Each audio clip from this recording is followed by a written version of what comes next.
코로나 하루 확진자가 내일 또다시 2,000명 안팎이 될 것으로 전망됩니다. 보건노조는 의료진 부족에 따른 업무 과중으로 인한 파업을 예고했습니다.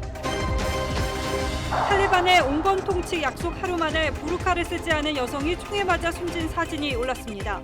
아프간 부통령은 탈레반에 절대 굴복하지 않을 거라고 말해 내전 가능성도 제기됩니다. 국민의힘 원희룡 후보가 윤석열은 토론회 2번 하면 못 버틴다는 발언 역시 사실이라며 이준석 대표와의 공방을 이어갔습니다. 이 대표는 그냥 딱하다고 했습니다. 20대 해군 장교가 훈련 중 심정지로 숨져 군이 조사에 나섰습니다. 사고 당시 CCTV 화면을 입수했습니다. 강릉에 시간당 40mm 이상의 물폭탄이 쏟아지면서 빗물이 성인 허리춤까지 차올랐고 시내 곳곳은 침수됐습니다. 맘스터치 본사가 한 가맹점에 영업에 필요한 물품 공급을 중단하고 계약 해지를 통보해 논란입니다. 본사는 해당 점주가 브랜드 이미지를 훼손했다고 했는데 점주협의회 총회장인 해당 점주 주장은 달랐습니다. 불법 유흥업소 단속에 적발된 일부 손님이 건물 옥상으로 달아났다 붙잡혔습니다. 위험해.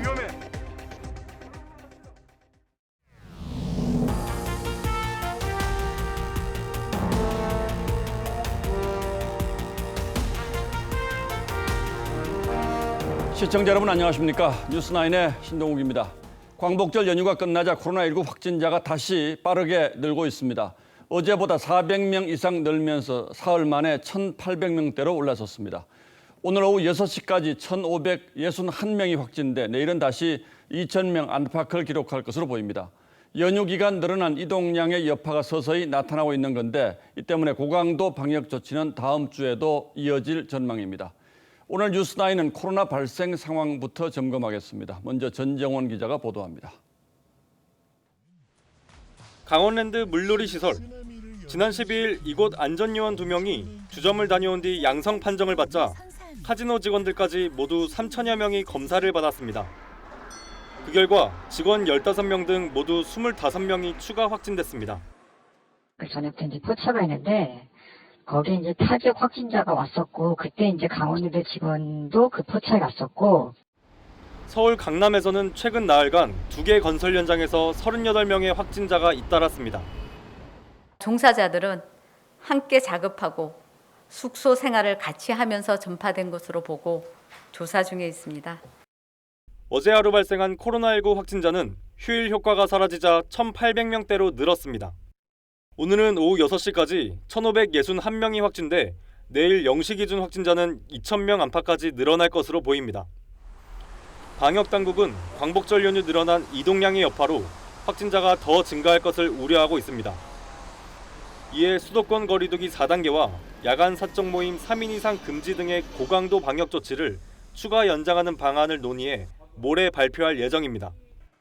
고강도 방역 조치로 국민 여러분의 고통과 어려움이 큰 가운데서 정부는 이번 주에 거리두기 단계를 다시 결정합니다. 제주도는 오늘부터 4단계로 올리고 모든 해수욕장을 폐쇄했습니다. TV조선 전정원입니다. 벌써 40일 넘게 4자릿수 확진자가 이어지면서 현실적인 걱정은 의료진 문제입니다. 200명 넘는 환자를 혼자 감당하는 의사가 있는가 하면 전국 생활치료센터 3곳 중 2곳은 정부가 권장하는 의사 수를 채우지 못하고 있습니다. 일선 병원에서는 사표를 내는 의사가 속출하자 더는 못 버티겠다며 보건의료노조가 전국적인 파업을 예고했습니다. 황병준 기자가 한계에 다다른 의료진 상황을 취재했습니다.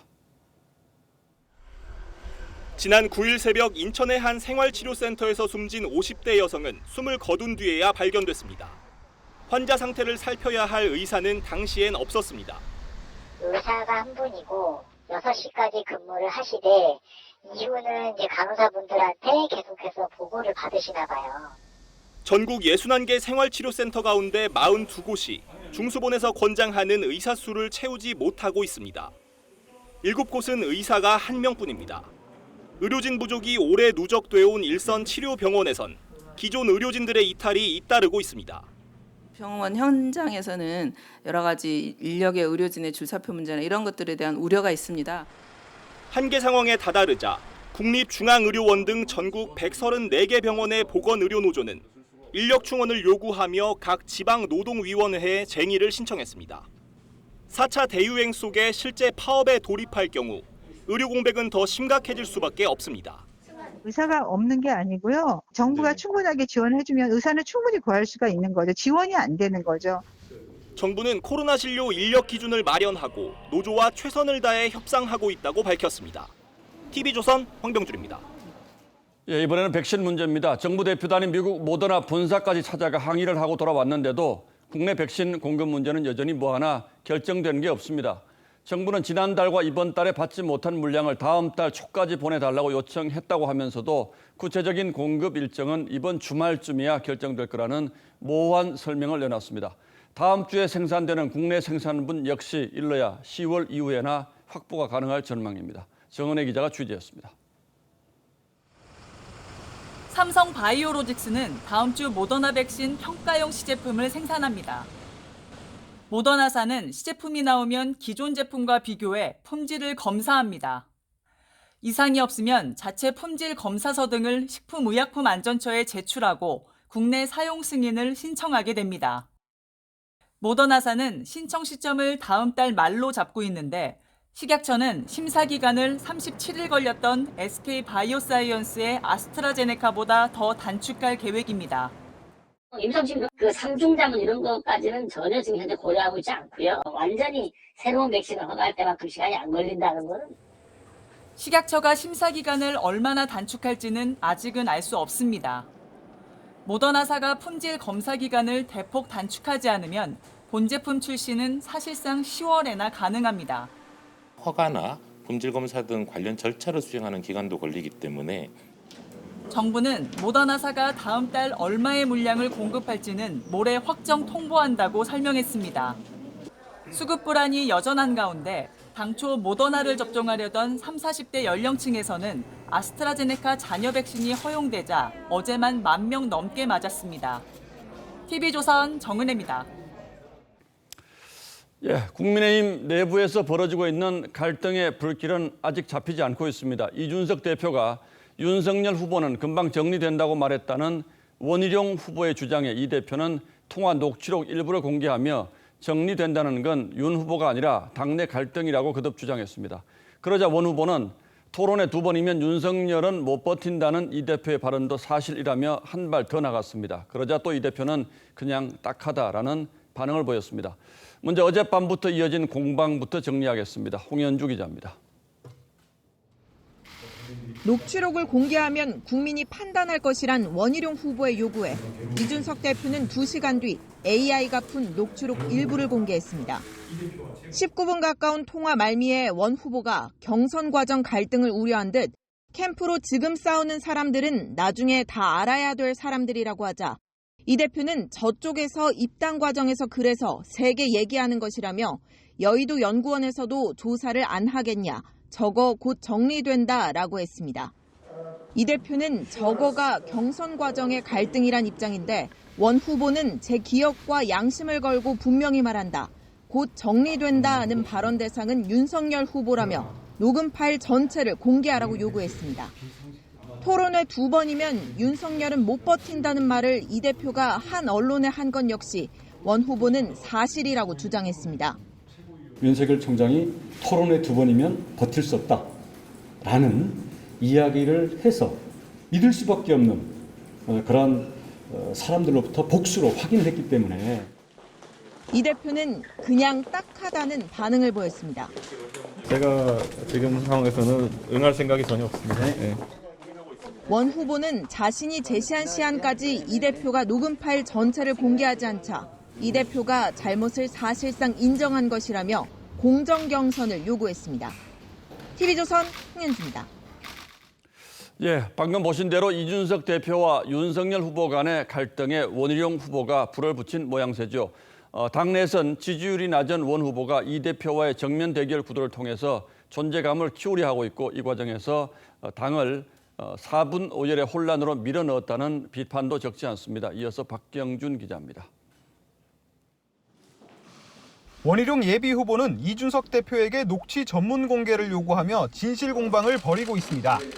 하지만 본인이 녹취를 갖고 있는지에 대해선 전략상 NCND라며 긍정도 부정도 하지 않는 애매한 태도를 보이고 있습니다. 당내에선 지지율 정체를 겪는 원 후보가 2차 컷오프 기준인 4위 안에 못 들 거란 위기감에 무리수를 두고 있다는 해석도 있습니다. 원 후보는 지난주에도 이 대표가 주관하는 봉사활동을 보이콧하자고 윤 후보가 제안했다고 주장하기도 했습니다. 연이어 이윤 갈등의 중심에 자리하면서 본인의 존재감을 키우려 한다는 지적도 나옵니다.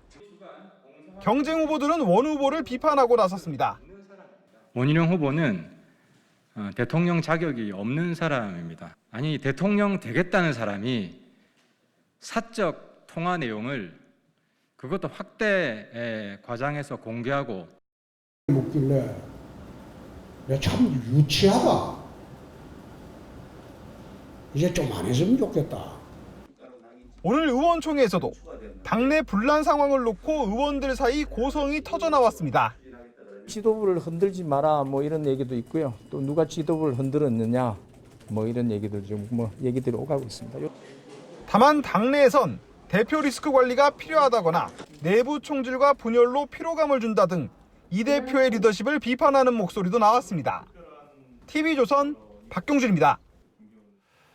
경기관광공사 사장에 내정된 황교익 씨의 입이 갈수록 거칠어지고 있습니다. 오늘은 이낙연 후보의 정치 생명을 끊는 데 집중하겠다고 했습니다. 이 자리는 내 능력으로 온 것인 만큼 사퇴하라는 요구는 하지 말라고 했습니다.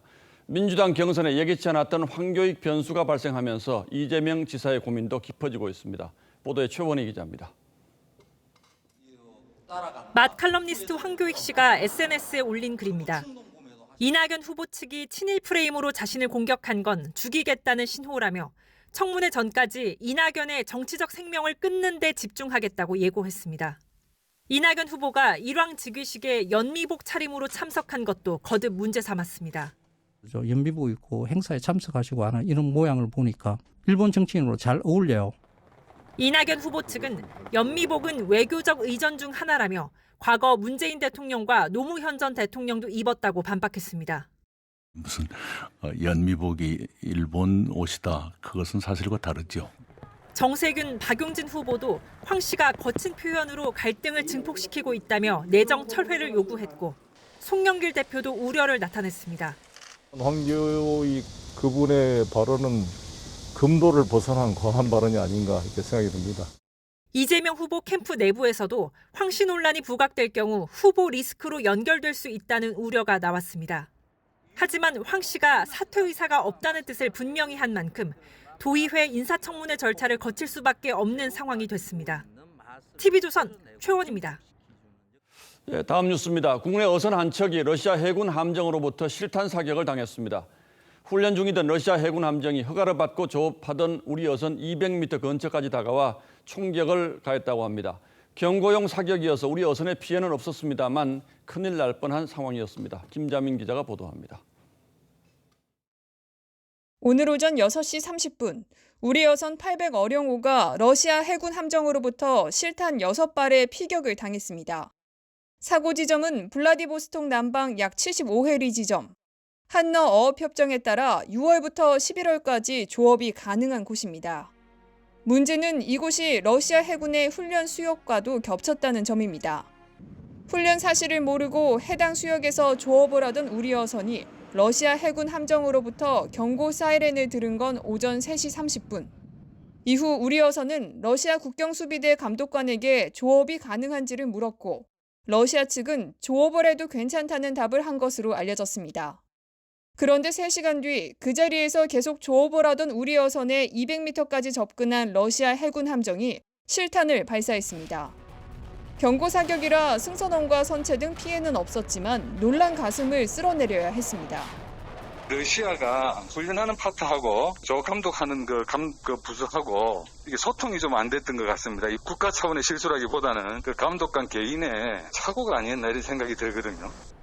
정부는 러시아 측에 유감을 표하고 향후 재발 방지를 요청했습니다. TV조선 김자민입니다. 어제 경남 진해의 해군 기지에서 잠수함 탈출 훈련을 받던 20대 장교 한 명이 숨지는 사고가 일어났습니다. 수심 7m 아래에서 급부상하다가 폐가 손상된 것으로 보이는데 당시 훈련을 통제하는 교관이 5명 있었는데도 사고를 막지 못했습니다. 윤동빈 기자가 사고 당시 CCTV 화면을 단독으로 입수했습니다. 잠수함 탈출 훈련을 위해 A 중위를 태운 다이빙벨이 수심 7m 아래로 내려갑니다. 그런데 5분도 지나지 않아 다이빙벨이 수면 위로 떠오릅니다. 군의관이 즉시 심폐소생을 실시했지만 A 중위의 호흡은 돌아오지 않았습니다. 유족들은 A 중위가 잠수함 승조를 위한 신체 검사도 통과했고 평소 축구와 육상 등 격렬한 운동을 즐길 정도로 건강했다고 말합니다. 부검 결과와 사인은 아직 나오지 않았지만 전문가들은 A 중위가 피를 토한 것으로 볼 때 폐가 크게 손상된 것으로 추정하고 있습니다. 피 토했으면은 그 폐가 터진 거고 폐 초과평 장증이라 그래요. 사람이 한 1.5배까지 늘어나요. 최대. 수심 10m를 내려갈 때마다 1기압씩 증가하는데 숨을 최대한 깊게 들이마신 상황에서 급하게 수면 위로 떠오르면 폐 안의 공기가 팽창해 손상을 입는 겁니다. 해군은 7m 다이빙벨 훈련 전에 3m, 5m 훈련을 차례대로 실시했다며 사고 원인을 조사 중이라고 밝혔습니다. 하지만 잠수함 사령부 창설 이래 처음으로 탈출 훈련 중에 발생한 사망 사건을 두고 군 안팎에선 훈련 통제에 문제가 있었다는 지적이 나옵니다. TV조선 윤동빈입니다. 전국적으로 비가 이어지고 있는데요. 이 강릉에는 시간당 50mm에 가까운 기습폭우가 쏟아져서 도로가 침수되는 등 피해가 잇따랐습니다. 저지대에서는 순식간에 어른 허리까지 빗물이 차오르기도 했습니다. 김승동 기자입니다. 강릉 시내의 한 주택가입니다. 하천물이 넘치면서 도로가 온통 물바다로 변했습니다. 맨홀에서는 빗물이 역류합니다. 간이 화장실이 둥둥 떠다니고 도로를 달리던 자동차는 물에 잠겨 멈춰섰습니다. 일부 주민들은 우산을 든 채 허리까지 차오른 물살을 헤쳐나갑니다. 물이 점점 올라오고 그 감전될까봐 어디까지 찼던 거예요? 여기까지 찼어요. 오늘 새벽 강릉 시내에 시간당 최대 48mm에 이르는 폭우가 내렸습니다. 어젯밤부터 오늘 오전 9시까지 강릉 일대에는 158mm가 내리면서 도로 20곳과 주택 7채가 물에 잠겼습니다. 강릉시는 저지대 상습 침수 지역에 피해가 집중된 것으로 보고 있습니다. 이제 물이 저지대라서 다 모여요. 그게 지금 하천하고 거의 그 땅 높이가 같다 보니까 또 이게 쉽지가 않은가 봐요. 기상청은 해상에서 들어온 동풍과 찬 공기가 만나 강한 비구름이 형성돼 기습폭우로 이어진 것으로 보고 있습니다. 동풍이 불면 태백산맥을 이제 들어오면서 비구름대들이 발달을 하는데 위에 찬 공기가 있으면 더 발달하기가 쉬워져요. 기상청은 내일 밤까지 강원 영동에 최대 150mm가 더 내리겠다며 폭우 피해에 주의를 당부했습니다. TV조선 김승돈입니다. 코로나 4차 대유행에 모두가 일상과 자유를 버리고 최선을 다하고 있는데 단속을 피하려고 아침부터 술판을 벌인 30여 명이 붙잡혔습니다. 일부는 옥상으로 도망갔다가 잡히기도 했습니다. 윤재민 기자입니다. 출근 시간인 아침 9시 서울 서초구 한 상가. 경찰과 구청 단속반이 일반 음식점으로 신고된 3, 4층 문을 강제로 열자 어지러운 불빛 아래 술과 안주가 널려 있습니다. 단속반이 들이닥치자 일부 손님은 옥상 위로 도망쳤다가 붙잡혔습니다. 위에서 사진 찍었기 때문에 다 나와요. 나오세요. 이들은 더 이상 도망칠 곳이 없자 경찰관의 설득으로 내려왔습니다. 이곳에서만 업주 황모 씨와 손님 16명 등 34명이 적발됐습니다. 이들은 무전기에 CCTV까지 동원해 바깥 상황을 체크해가며 단속을 피했지만 인근 주민의 신고로 결국 꼬리가 밟혔습니다. 어젯밤 서울시와 경찰의 합동 단속. 강제로 문을 부수고 들어가자 방마다 손님과 종업원들이 술을 마시고 있습니다. 방 16개 가운데 15개가 차 있었습니다. 서울 강남구 업소 2곳에서 적발된 업주와 손님은 133명에 이르렀습니다. 업소 가운데는 단속을 피하려 뒷문 4개를 만들어둔 곳도 있었습니다. 서울시는 다음 주까지 서울경찰청과 합동 단속을 계속한다고 밝혔습니다. TV조선 윤재민입니다. 세종시의 한 아파트 건설 현장에서 한노총과 민노총 소속 노조원 간 집단 몸싸움이 벌어졌습니다. 이 타워 크레인 일자리를 놓고 이해관계가 얽히면서 갈등이 폭발한 건데요. 김다로 기자가 그 내막을 취재했습니다. 세종시의 한 아파트 건설 현장입니다. 타워 크레인 앞에서 마주친 노조원들이 거친 욕설을 주고받으며 몸싸움을 벌입니다. 올라가요. 아파트 건설 현장에서 노조원들끼리 충돌한 건 오늘 아침 7시쯤. 양측은 몸싸움 이후에도 현장에서 대치를 이어가 타워 크레인 작업은 오늘 하루 운행을 멈춰야 했습니다. 이 공사 현장의 타워 크레인은 한국노총 건설노조 중부지부 소속 A씨가 운행 중이었는데 민주노총과 한국노총 소속 노조원들이 A씨의 출근길을 막으면서 갈등이 폭발했습니다. 출근길을 막은 두 개 노조 측은 지난 5월 대전, 세종, 충청, 강원 지역 노조가 통합했는데도 불구하고 경기 지역 중심의 중부지부가 세종까지 진출해 일자리를 가로챘다고 주장하고 있습니다. 오늘에 와서 보니까 타 지역에서 일자리를 뺏겠다고 와서 하는 게 과연 이게 마땅한지. A씨가 속한 중부지부 측은 한노총의 인준을 받은 노조로 정상적인 근로계약을 체결했다며 지난 5월 노조 통합 과정에 문제가 있었다고 맞섰습니다. 정상적으로 출근을 하는 출근자로서는 이해가 안 가는 한노조의 행동이고 싸움으로 이루어진다 보면 또 피해자가 또 계속. 경찰은 노조 충돌이 벌어진 현장에서 불법 행위는 없었는지를 조사할 방침입니다. TV조선 김다로입니다. 햄버거 업체로는 국내 점포수 1위인 맘스터치가 한 가맹점포에 영업에 필요한 물품 공급을 중단하고 계약 해지를 통보해서 가맹점주와 마찰을 빚고 있습니다. 점주는 자신이 가맹점주 협의회를 만들자 본사가 보복 행위를 한 거라면서 반발하고 있는데요. 신경희 기자가 양측의 주장을 좀 더 전하겠습니다. 손님이 몰리는 점심시간이지만 가게는 텅텅 비었고 영업 중단 현수막만 덩그러니 붙어 있습니다. 햄버거 프랜차이즈 맘스터치가 지난 3일 이 가맹점에 대해 계약 해지를 통보한 뒤 영업이 중단됐습니다. 본사로부터 받는 건 하나도 받을 수가 없는 거지. 소스 같은 것도 하나도 안 되는데 어떻게 영업을 할 수 있겠습니까? 본사 측은 앞서 지난 4월 황 씨를 명예훼손과 업무방해 혐의로 고소했습니다. 경찰은 지난달 무혐의 처분을 내렸지만 회사 측은 계약을 끝내 종료했습니다. 회사 측은 계약 해지 사유가 발생해 수차례 시정을 요구했지만 상대가 받아들이지 않았다고 주장합니다. 계약 해지 사유가요. 점주님의 허위 사실 지속 유포 행위이고요. 두 번째는 가맹본부 활동 업무 방해인 거고요. 점주 황성구 씨는 계약 중단 철회를 요구하며 법원에 가처분 신청을 냈습니다. 그러면서 본사가 계약을 해지한 것은 자신이 가맹점주 협의회를 만들자 보복한 것이라고 주장하고 있습니다. 네가 잘못했으니까 앞으로 재발 방지 약속을 하고 각서를 쓰라는 거예요. 회사 측은 억지 주장이라는 입장이지만 가맹점주 200여 명은 회사 측이 불공정 거래를 했다며 집단 조정 신청을 하며 맞서고 있습니다. TV조선 신경입니다. 코로나 대유행으로 이른바 집콕이 길어지면서 이웃 간 층간소음 갈등도 2배 가까이 늘었는데요. 층간소음 민원으로 윗집을 찾은 아랫집 주인이 손도끼를 들고 있는 이웃을 맞닥뜨리는 일이 벌어졌습니다. 혼자 사는 윗집 주인은 시끄러울 게 없는데 민원을 제기하니까 억울했다는 입장입니다. 오늘 포커스는 도끼까지 등장한 층간소음 갈등에 맞췄습니다.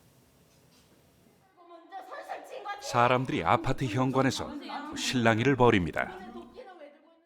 뭐라고? 이거 넣으면 나한테 쓸 거야. 안 한다고. 어떻게 믿어요 지금?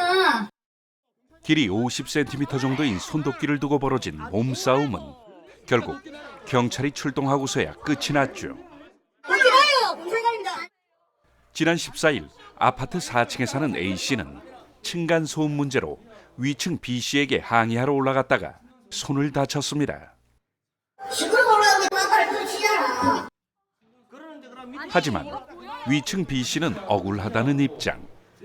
혼자 사는 데다 당일에도 조용히 침대에 누워 있었는데 A씨가 아이들 뛰는 소리가 들린다며 시끄럽다고 했다는 겁니다. B씨는 A씨와 1년 넘게 갈등을 겪어온 터라 예방 차원으로 들고만 있었다고 해명했죠. 좀 애소하거든요, 그 친구가. 겁이 나가지고 뭐 들고 싶다. 이런 서로 간에 이렇게 주장이 좀 상반돼 있고. 경찰은 B씨를 불구속 입건하고 수사를 진행 중입니다. 매년 2만여 건에 달하던 층간소음 분쟁은 지난해 코로나 이전보다 60% 이상 늘어난 4만 2천여 건으로 치솟았습니다. 뛰거나 걷는 소리가 가장 많았고 문을 여닫는 소리나 청소기, 세탁기 소리 등도 신고됐죠. 코로나19로 집에 머무는 시간이 늘어나면서 일반적인 생활소음도 갈등의 원인이 된 겁니다. 또 층간소음 가해자로 무조건 윗집을 지목해 항의하다 싸움으로 번지는 경우도 많습니다. 아래층이 피해자인 경우가 압도적으로 많기는 하지만 윗집의 윗집이나 옆집 또는 대각선집 등에서의 소음으로 고통받는 경우도 20%로 나타났습니다. 가봤을 때 전혀 안 맞는 경우도 있잖아요. 생활이. 오후 2시에 막 시끄럽다라고 밑에 층에 했는데 가보니까 위에 아예 낮에는 비어 있어요. 우리나라 공동주택 대부분은 내력벽 구조. 벽을 타고 내려오는 소음은 최대 3개 층 아래까지도 전달됩니다. 애초에 층간소음이 없는 집을 지으면 될 일이라지만 지금 당장 모든 집을 다시 지을 수는 없는 법. 길어지는 집 고개. 층간소음 예민도도 높아지고 있는 건 아닌지. 뉴스9 포커스였습니다. 예, 다음 뉴스입니다. 경찰이 코로나 4차 대유행 속에 7.3 전국 노동자 대회 등 불법 집회를 주도한 혐의로 양경수 민주노총 위원장에 대한 구속영장 집행을 시도했습니다. 하지만 민주노총 측이 추가 영장 제시를 요구하며 반발하자 1시간 15분 만에 영장 집행을 포기했습니다. 민노총의 반발이 거세긴 했습니다만 애당초 영장을 집행할 의지가 있었는지 비판받을 대목도 있습니다. 송민선 기자가 그 전후 사정을 그래서 취재했습니다. 경찰 수사관이 양경수 민주노총 위원장에 대한 구속영장 집행을 시도하자 민주노총 양경수 위원장에 대해 가지고 구속영장이 발부됐습니다. 일단은 영장 확인하시고요. 양 위원장 측 변호인이 건물 압수수색 영장을 요구하고 나섭니다. 구속영장만 있고 압수수색영장은 없는데 그 수색영장 있으신가요? 경찰은 구속영장 집행 시 영장 없이도 건물에 들어갈 수 있다고 맞섰지만 결국 1시간여 만에 자진 철수했습니다. 양 위원장은 기자회견을 열어 무조건 구속 수사하겠다는 상황이 부당하게 느껴진다며 오는 10월 20일 총파업 투쟁 준비에 소홀히 하지 않을 것이라고 사실상 불응 의사를 분명히 했습니다. 경찰은 압수수색 영장을 발부받는 대로 재집행을 시도할 방침인 것으로 파악됐습니다. 경찰 관계자는 통신영장과 압수수색 영장이 청구된 상태라며 법원 판단이 나오는 대로 상황에 맞게 대처하겠다고 밝혔습니다. 일각에선 구속영장 집행을 머뭇거리는 경찰이 스스로 공권력을 깎아내리고 있다는 비판도 나옵니다. TV조선 송민선입니다.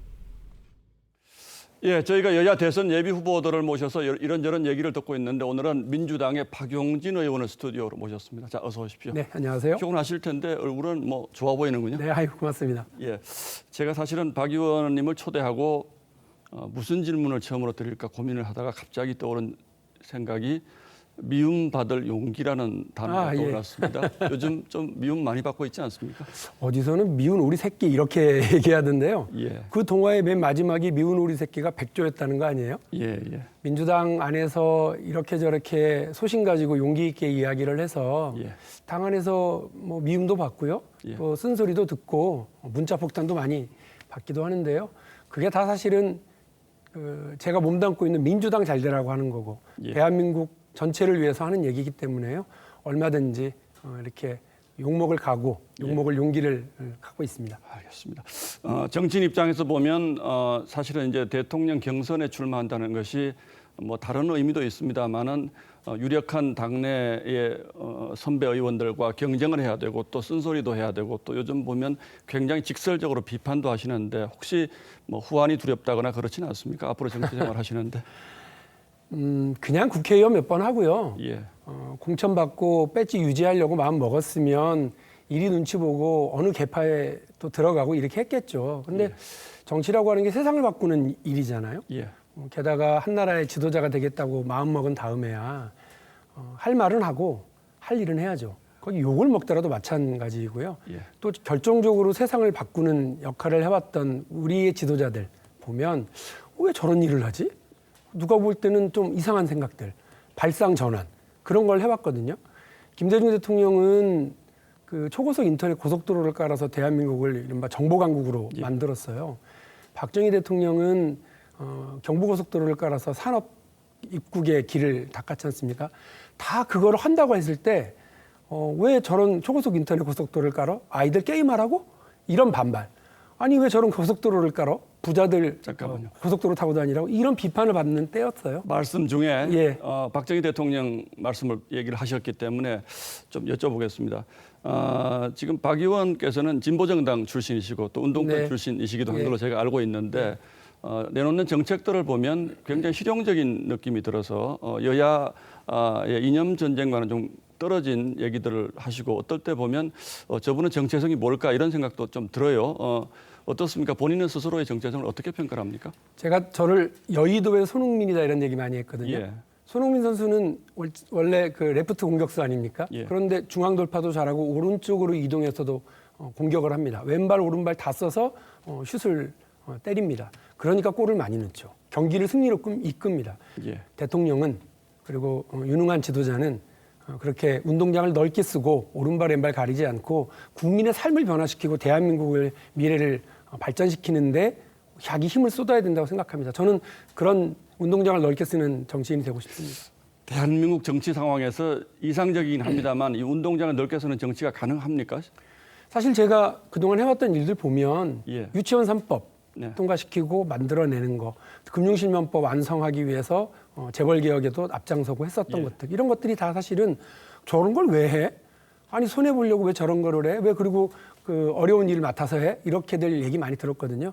그러나 그것으로 대한민국이 변화하고 국민의 삶이 달라진다면 해야죠. 할 수 있고 그렇게 저는 해왔습니다. 당내 이제 가장 유력한 주자가 이재명 경기지사인데 네. 이재명 지사의 기본소득, 기본주택에 대해서 굉장히 강하게 비판을 하시는데 정책에 대한 비판입니까? 아니면 실현 가능성에 대한 우려입니까? 실현 가능성과 관련된 문제고요. 예. 저는 기본소득이 괜찮은 아이디어라고 생각을 하고 한 10년 전부터 공부는 했었어요. 예. 그런데 이재명 후보는 이제 문제가 뭐냐면 얼마 전에 발표한 공약을 봐도 아무리 적어도 매년 20조씩을 동원해서 예. 그리고 한 번은 한 60조를 동원한다고 했으니까 자기 임기 내에 120조를 동원해서 월 680원, 하루에 680원, 월 2만 800원 정도의 기본소득을 주겠다고 하는 겁니다. 뭐 다 좋아요. 그런데 그 20조, 가장 적게 재정을 동원할 때가 20조인데 그 20조를 어떻게 만들 거냐에 대해서는 아직 답을 내린 적이 없습니다.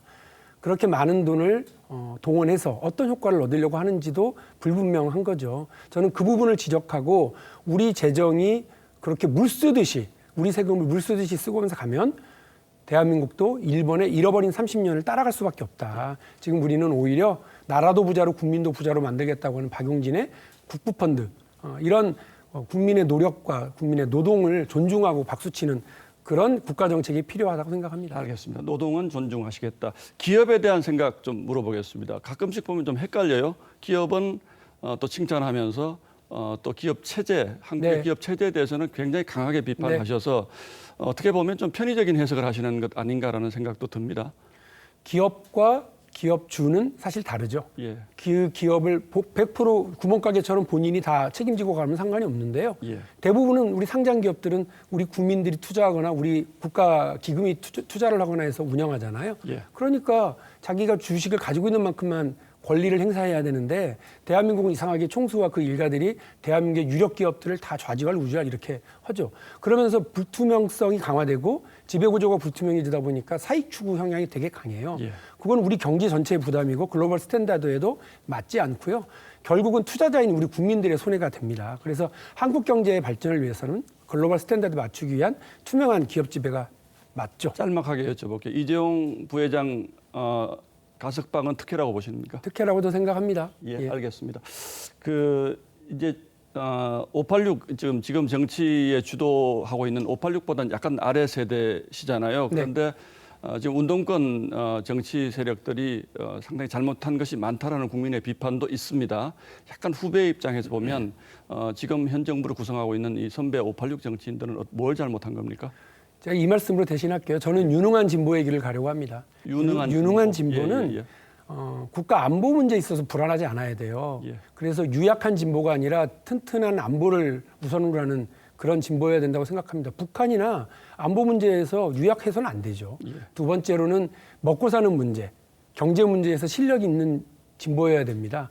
그래서 부동산 문제, 경제 문제에 있어서 유능하게 왼발 오른발 가리지 않고 좋은 정책들 갖다 쓸 수 있는 그런 자세가 돼 있어야 됩니다.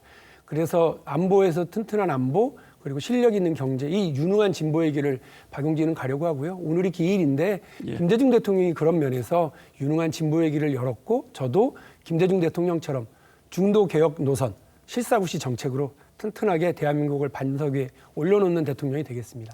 중도 개혁 노선이라고 하셨는데 보수 정당에서도 또 개혁 보수라든지 중도 보수가 있거든요. 네. 앞으로 이분들과의 뭐 당장은 제가 좀 여쭙기 어렵습니다만은 어떤 힘을 합치는 연대의 길 이런 부분도 열어놓고 계십니까? 그럼?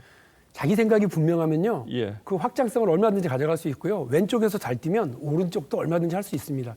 김대중 대통령이 자신을 죽이려고 했었던 유신 잔당이라는 비난을 받고 있던 김종필 총재가 이끄는 공화당하고 손을 잡고 DJP 연합을 했잖아요.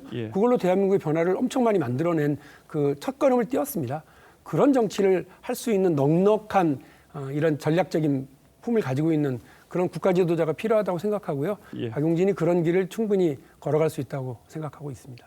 예, 뭐 결론까지 잘 맺어 주신 것 같습니다. 자, 오늘 말씀은 여기까지 듣도록 하겠습니다. 고맙습니다. 네, 감사합니다.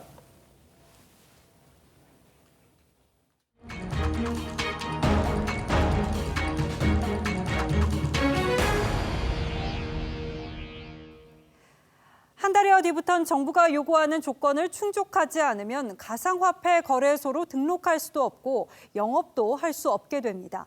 그런데 지금 상황을 보면 상당수 거래소가 문을 닫게 될지도 모르겠습니다. 정부가 중간 상황을 점검해 보니까 요건을 다 갖춘 국내 거래소는 한 곳도 없는 것으로 나타난 건데요. 폐쇄 수순을 밟고 있는 곳도 적지 않아서 투자자 피해가 우려됩니다. 이태영 기자입니다. 국내 중소 가상화폐 거래소 홈페이지입니다. 서비스 일시 중단 중입니다. 또 다른 거래소는 다음 달 서비스 종료를 예고했고 워낙 입출금이 막혔거나 아예 접속이 안 되는 거래소도 한두 곳이 아닙니다. 9월로 예정된 특정금융정보법 신고를 앞두고 중소거래소의 무더기 폐쇄가 현실화된 겁니다. 금융당국은 가상화폐 거래소 25곳을 컨설팅한 결과 신고 요건을 모두 충족하는 사업자가 없었다고 했습니다. 4대 거래소 중에도 은행 실명 계좌를 갱신한 곳은 없습니다. 대규모 자산 관리를 하는 곳이잖아요. 그런 거에 비하면 좀 약간 생각보다 좀 덜 안전하지 않나 그런 판단으로. 국내 가상화폐 취급 신고업체 중 홈페이지 접속이 가능한 곳은 30%에 불과하다는 은행연합회 조사도 나왔습니다. 당장 다음 달 25일부터 거래소 줄폐쇄가 될 거란 우려가 커지고 있습니다. 실명 계좌를 받지 못한 곳은 원화 거래가 금지되고 정보보호 관리 체계도 못 받은 거래소는 홈페이지까지 폐쇄되기 때문입니다. 투자자들은 불안하기만 합니다. 준비가 미흡해서 여러 투자자들이 피해를 본다면 그거는 문제겠죠. 기한을 연기를 정도에 해준다면. 금융당국은 예고 없는 폐업으로 출금이 어려워질 수도 있다며 투자자의 각별한 유의를 당부했습니다. TV조선 이태형입니다. 삼성전자 주가가 연일 하락하며 개미 투자자들이 울상입니다. 이 반도체 업황에 겨울이 찾아올 거란 전망이 나온 탓인데요. 얼마 전까지도 슈퍼사이클을 내다보던 반도체 시장의 호황이 끝난 것인지 오현주 기자가 보도합니다. 삼성전자 주가가 연중 최저치를 또 찍었습니다. 주가가 6거래일 연속 하락해 이 기간에만 9.3% 떨어졌습니다. SK하이닉스 주가도 11.8% 하락했습니다. 주가 하락은 메모리 반도체 업황이 둔화할 거라는 전망이 나오면서부터입니다. 지난 10일 대만의 시장 조사 업체 트렌드포스가 4분기 PC용 D램 가격이 최대 5% 하락할 것으로 내다본 데 이어 하루 뒤 모건 스탠리는 겨울이 오고 있다는 제목의 보고서에서 반도체 공급 과잉을 우려했습니다. 코로나 특수를 누린 PC 등의 수요가 줄어들 거라는 이유입니다. 지나친 우려라는 반론도 나옵니다. PC용 D램 비중은 메모리 시장의 15% 안팎이고 60에서 70%를 차지하는 서버와 모바일의 수요는 여전히 견고하다는 겁니다. 삼성전자와 SK하이닉스 역시 하반기 시장을 낙관하고 있습니다. 5G 통신의 보급으로 인해서 데이터 사용량이 늘어나고 그걸 저장하기 위한 서비스를 제공하기 위한 기업들의 수요, 즉 서버 수요가 크게 증가할 것으로 계속 예상이 되고 있습니다. 메모리 반도체 비중이 압도적인 국내 기업들은 메모리 업황에 따라 출렁일 수밖에 없어 사업구조 개편이 시급하다는 지적도 나옵니다. TV조선 오현주입니다. 기다리다 끝내 한 방 터지는 끝내기 홈런에서 야구의 묘미를 느끼는 팬들이 많죠. 그런데 요즘 프로야구에서는 끝내기 홈런 대신에 무승부가 속출하고 있습니다. 연장전 폐지가 도입됐기 때문인데요. 팬들은 영 흥미가 떨어진다는 반응입니다. 이다솜 기자입니다. 선두 싸움 분수령으로 팬들의 기대를 모았던 1위 KT와 2위 LG의 맞대결. 9회 말 투아웃에서 다 잡은 승리를 놓친 LG도 극적인 동점을 만든 KT도 끝내 승패는 가리지 못했습니다. 9회가 끝나자 5대5 무승부로 경기는 끝이 났습니다. KBO는 144경기 완주를 위해 후반기 한시적으로 연장전을 폐지했는데 패자도 승자도 수훈 선수도 없는 미묘한 풍경이 연출되고 있습니다. 축하드린다고 해야 되나요? 어떻게 뭐라고 말씀을 드려야 되나요? 그래도 지는 것보단 비기는 게 낫고. 후반기 시작 후 휴식일을 뺀 7일 동안 5번의 무승부가 나왔는데 전반기 3번을 벌써 뛰어넘었습니다. 그라운드에선 9이닝 승부를 펼쳐야 하는 만큼 공격적인 마운드 운용, 과감한 선수 교체, 비기는 전략 등 복잡한 셈법을 고민하고 있지만 야구 팬들은 승부치기라도 해야 하는 것 아니냐, 지든 이기든 끝까지 보고 싶다 등 재미가 반감된다는 반응입니다. 일부 선수들의 일탈로 직격탄을 맞았던 프로야구. 부진했던 국제대회 성적까지 최대 고비를 맞은 가운데 짜릿함마저 사라진 그라운드가 팬심을 돌리고 있습니다. TV조선 이다솜입니다.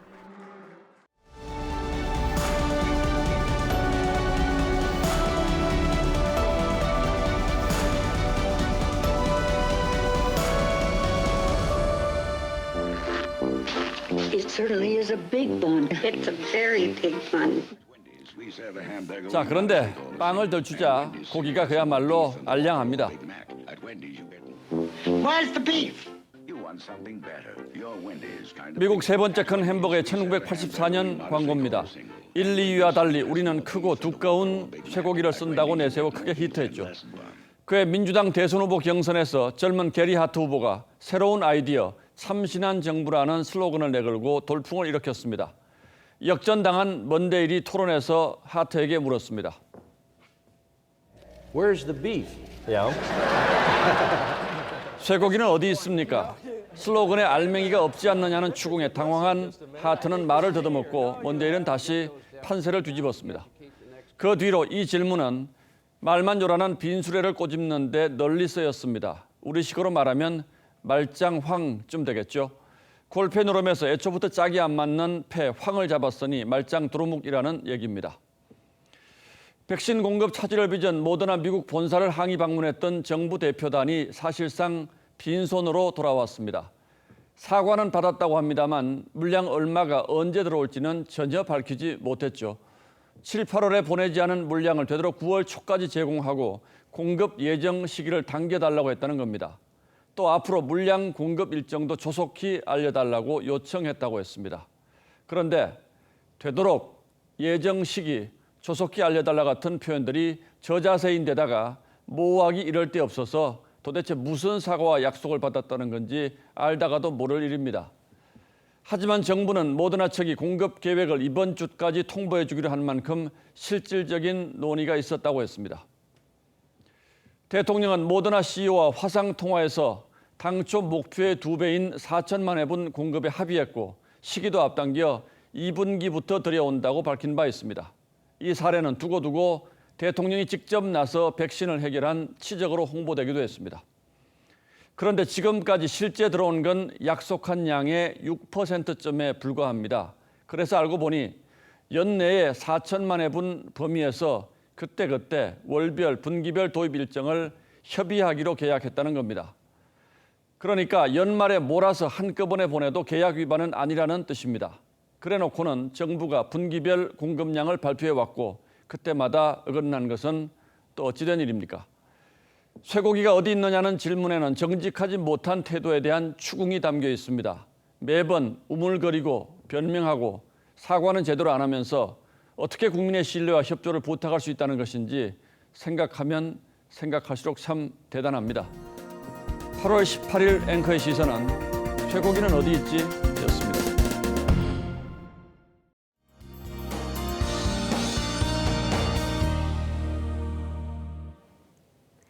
오늘 강원 동해안 지역에서는 130mm가 넘는 기습폭우가 쏟아졌습니다. 각종 피해도 잇따랐는데요. 동해안 지역은 내일까지 150mm 이상이 더 내릴 것으로 보여서 각별히 유의하셔야겠습니다. 그 밖에 대부분 지역에서는 시간당 50mm의 강한 소나기가 쏟아질 수 있겠습니다. 한 번 내릴 때 호우특보가 발표되기도 하겠는데요. 우산을 챙겨 다니시는 게 안전하겠습니다. 소나기가 내리지 않을 때는 날이 조금 덥겠습니다. 내일 한낮 기온은 서울이 31도, 대구는 29도 등으로 오늘과 비슷하겠습니다. 영남 해안 지역에서는 오전까지 바람이 강하게 불겠고요. 물결은 동해상을 중심으로 거세게 일겠습니다. 주말에는 전국에 비 소식이 있습니다. 그중 충청 이남 지역은 다음 주까지 비가 길게 이어지겠습니다. 날씨였습니다. 예, 8월 18일 수요일 뉴스9 여기서 모두 마치겠습니다. 시청해주신 여러분 고맙습니다.